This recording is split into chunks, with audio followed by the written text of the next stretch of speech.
రామ్నగర్ బన్నీ చూసి వచ్చావన్నా. సినిమా అయితే మనకి అతను కానీ అతని ఫ్యామిలీ కానీ మొత్తం నవ్వించే పనిలోనే ఉన్నారండి. ఫస్ట్ హాఫ్ స్టార్టింగ్ నుంచి చూసుకుంటే ప్రీ క్లైమాక్స్ వరకు కూడా ప్రతి సన్నివేశం కూడా ప్రేక్షకులు ఖచ్చితంగా నవ్వుతారన్న. అంటే మనం చూసుకుంటే ఇది not a great movie, but మీరు అందరూ సినిమా చూసేటప్పుడు ఖచ్చితంగా మీరైతే ఎంజాయ్ చేస్తారు, మీరైతే నవ్వుకుంటారు. మీకు 100% మీ టికెట్ డబ్బులకి 100% న్యాయం చేశాడు అనిపిస్తుంది. మీరు ₹1 మీరు అన్నారు, నా సినిమా ఎవరైతే హీరో గారు అన్నారు ఒక ప్రీ రిలీజ్లో కానీ ట్రైలర్లో కానీ అన్నారు, నా సినిమా నచ్చకపోతే ఆ పర్టికులర్ ఒక టికెట్ కానీ ఆ టికెట్ ప్లస్ మీ ఫోటో అనేది నాకు ఒకవేళ సెండ్ చేస్తే నా ఇన్స్టాగ్రామ్ ఐడికి నేను అనేది టికెట్ మనీ అనేది రీఫండ్ చేస్తా అన్నాడు. నేను చెప్తున్నాను హీరో గారికి ఒకే విషయం, మీరు 90% పీపుల్కి మీరు రీఫండ్ చేయాల్సిన అవసరం లేదండి. ఎందుకంటే అందరికి నచ్చుతుంది ఈ సినిమా. ఈ దసరాకి కంప్లీట్ ఒక ఫ్యామిలీ ఎంటర్టైనర్ అని చెప్పొచ్చు. అంటే మన గొప్ప కథ ఏం కాదు ఇది, కానీ నవ్వించే సీన్స్ కానీ ముఖ్యంగా హీరో ఫాదర్ అండ్ హీరో వాళ్ళ నాయనమ్మ, వీళ్ళ ముఖ్యంగా హీరో ఫాదర్ అండ్ ఆ ఫాదర్ వాళ్ళ తల్లి, హీరో నాయనమ్మ అండ్ హీరో ఫాదర్, వీళ్ళ కాంబినేషన్ అనేది చాలా బాగా సెట్ అయింది. అంటే అంతలా నా కామెడీ పండిందని చెప్పొచ్చు అన్న. డ్యాన్స్ కూడా అత్యద్భుతంగా ఉంది.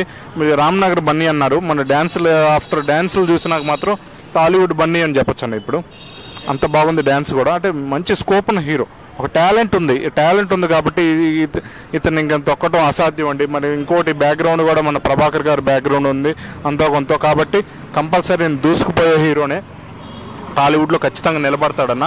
బట్ ఫ్యూచర్లో ఒక స్టార్ హీరో అవుతాడా లేదా అనేది మనం అతను సెలెక్ట్ చేసుకునే స్క్రిప్ట్స్ మీద డిపెండ్ అయ్యి ఉంటుంది అన్న. ఎందుకంటే ఇంతకన్నా గొప్ప బ్యాక్గ్రౌండ్ ఉన్న అక్కినేని అఖిల్ కూడా ఇప్పుడు పడిపోవడానికి అంత టాలెంట్ ఉంది అక్కినేని అఖిల్కి కూడా, బ్యాక్గ్రౌండ్ కూడా ఈయనకన్నా ఎక్కువ ఉంది. కానీ అతను ఇంతవరకు సక్సెస్ కాలేడంటే కేవలం అతను సెలెక్ట్ చేసుకునే స్క్రిప్ట్స్. మరి అంత పెద్ద అఖిలేనే పడిపోయాడంటే ఇక్కడ ఈయన గురించి ప్రత్యేకంగా చెప్పాల్సిన అవసరం లేదు. ఇతను సెలెక్ట్ చేసుకునే స్క్రిప్ట్స్ మీదే డిపెండ్ అయ్యి ఉండిద్ది ఇతని ఫ్యూచర్. ఇప్పుడైతే బాగుంది. ఫస్ట్ సినిమా అంటే మనం చూస్తున్నంతసేపు ఇతను ఫస్ట్ సినిమాలాగా అనిపించలేదు నాకు. బయలాజికల్గా మనకు ఫస్ట్ సినిమా అని తెలుసు, అదే మైండ్ సెట్లో చూసాం కాబట్టి ఫస్ట్ సినిమా అని తెలుస్తుంది. ఒక అన్నోన్ పర్సన్, ఒక స్ట్రేంజర్ని బయట నుంచి తీసుకొచ్చి మనం ఈ సినిమా అతను చూపించామంటే అతను ఇది ఫస్ట్ సినిమా అంటే ఖచ్చితంగా అతను షాక్ అయ్యి 100కి 200% మార్క్స్ వేస్తాడు. అంత నచ్చింది యాక్టింగ్ కూడా. కాబట్టి ఏంటంటే ఇది కేవలం అది ఫస్ట్ సినిమా అని మైండ్లోంచి తీసేస్తే మాత్రం ఇది ఖచ్చితంగా ఒక 5-6 సినిమాలు తీసాడా అని అనిపించక మానదు. అంత బాగుందన్న సినిమా ఖచ్చితంగా. ఇప్పుడు యాటిట్యూడ్ స్టార్, ఇంకోటి యాటిట్యూడ్ స్టార్ అని ట్రోల్ చేస్తున్నారు. ఇది అతనికి చాలా ప్లస్ అయింది యాటిట్యూడ్ స్టార్ అనేది. అంటే ఇప్పుడు ఒక స్టార్ హీరో కావాలంటే అతను ఖచ్చితంగా ఒక యాటిట్యూడ్ అనేది తీరాల్సిందండి. ఒక యాటిట్యూడ్ కానీ, ఒక స్వాగ్, ఒక మేనరిజమ్స్, దీంతో కూడా ఒక స్టార్ హీరో అవ్వచ్చండి. మన టాలీవుడ్లో పవన్ కళ్యాణ్ నిరూపించారు, అటు తమిళ్లో రజనీకాంత్ నిరూపించారు. ఇలాగా అంటే ఇప్పుడు మహేష్ బాబు గ్రేట్ యాక్టర్, పవన్ కళ్యాణ్ కన్నా మహేష్ బాబు గ్రేట్ యాక్టర్. కానీ పవన్ కళ్యాణ్కి ఒక ఇమేజ్ వచ్చిందంటే దానికి కారణం కేవలం అతని మేనరిజమ్స్. అప్పుడు స్టార్టింగ్లో వరుసగా హిట్లతోటి ఆ మేనరిజమ్స్, ఆ యాటిట్యూడ్ని ప్రజల్లోకి తీసుకెళ్లాడు కాబట్టి వాళ్ళందరూ గులాం అయిపోయారు పవన్ కళ్యాణ్కి. ఇప్పుడు తమిళ్లో కూడా చూసుకుంటే మనకి కమల్ హాసనే great actor and comparing with Rajinikanth. కానీ స్టార్ హీరో ఎవరంటే ఫస్ట్ మనం పేరు చెప్పేది ఏంటంటే రజనీకాంత్ చెప్తాం.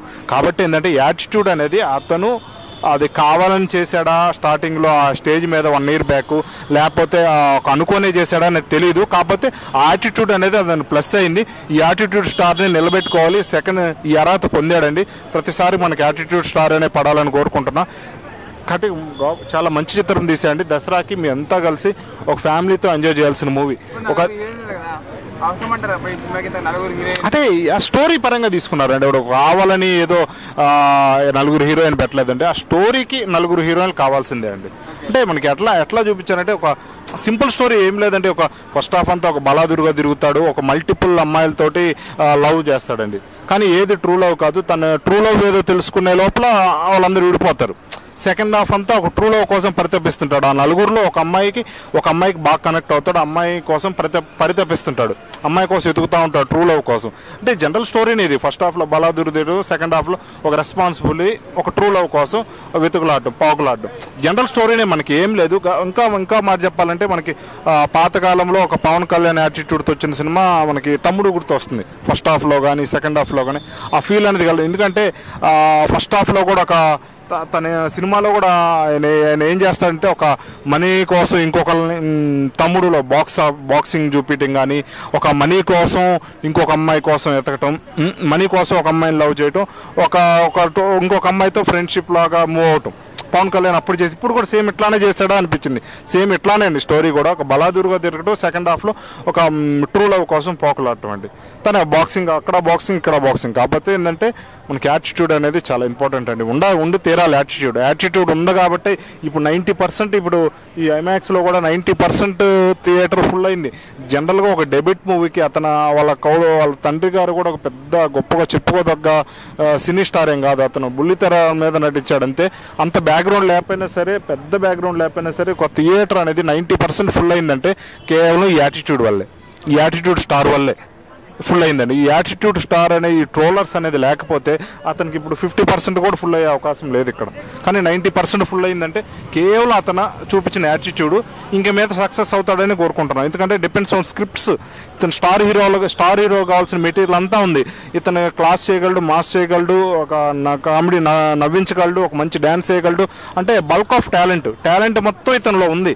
అతను వాడుకునే డైరెక్టర్ మీద డిపెండ్ అయింది ఇతను ఫ్యూచర్ అనేది స్టార్ అవుతాడా లేదా అనేది. ఇంకోటి ఇతను సెలెక్ట్ చేసుకునే స్క్రిప్ట్స్ డిసైడ్ చేస్తుంది అతను స్టార్ అవుతాడా లేదా అనేది. కాబట్టి ఇప్పటికైతే ఈ సినిమా బాగుందండి. మీరైతే ఒక ఫ్యామిలీతో వచ్చి కంపల్సరీ నవ్వుకోవచ్చండి సినిమా అంతా.